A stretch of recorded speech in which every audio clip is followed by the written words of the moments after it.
மக்களால் தேர்ந்தெடுக்கப்பட்ட ஒரு அரசுன்னு இருந்தாலும், அது வந்து டம்மி அரசு தான். அவங்களுக்கு எந்த ஒரு அதிகாரமும் கிடையாது. ஒரு செகண்ட்ல ராணுவம் நினைச்சாங்கன்னு சொன்னா, அவங்க கலைச்சு விட்டு போயிருவாங்க. பலமுறை ராணுவ ஆட்சி அந்த ம். நாட்டுல வந்திருக்குது. மக்களால் தேர்ந்தெடுக்கப்பட்ட ம். ஒரு அரசாங்கத்த ஒரு செகண்ட்ல என்ன செய்வாங்க? தூக்கி போட்டுருவாங்க. ம். முட்டவேலாம் முடிச்சு தூக்குலயே போட்டாங்க. அந்த மாரியான ம். மக்களால் தேர்ந்தெடுக்கப்பட்டவரை தண்டிக்கிற அளவுக்கு ராணுவ வலிமை உள்ளதா இருக்கு. ராணுவத்துக்கு, போலீஸ்க்குலாம் ஒரு பாஷை இருக்கிறது. என்ன செய்வாங்கன்னு கேட்டா, ம். இன்ஃபார்மர் வச்சிருப்பாங்க.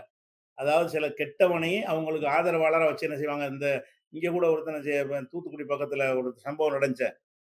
அடிச்சு கொன்றாங்கல்ல. போலீஸ் ஆமா, ஆமா, ஸ்டேஷன்ல ஆமா. ஆமா, அந்த ஆமா. சம்பவத்துல கூட வந்து இந்த இன்ஃபார்மர் வழியாகத்தான் அதெல்லாம் உங்களுக்கு கிடைக்குது. போலீஸ் இன்ஃபார்மர்ன்னு சிலர் வச்சிருப்பாங்க. அவன் கிரிமினலா ம். தான் இருப்பான். இந்த கிரிமினல் நமக்கு ம். தேவை. சில விஷயங்களுக்கு ஆமாமா. அந்த அப்படின்னு அதாவது வச்சிருக்காங்கல்ல. பா சரி, இல்ல பாம்பின் கால் பாம்பறியும்னு ஒரு கெட்டவன வச்சே கெட்டவன பிடிக்கிறது. அந்த மாரி அ. இந்திய ராணுவம் என்ன செய்யும்னு கேட்டா, அந்த மாரி கெட்டவங்கள ம். வச்சிருக்கும்.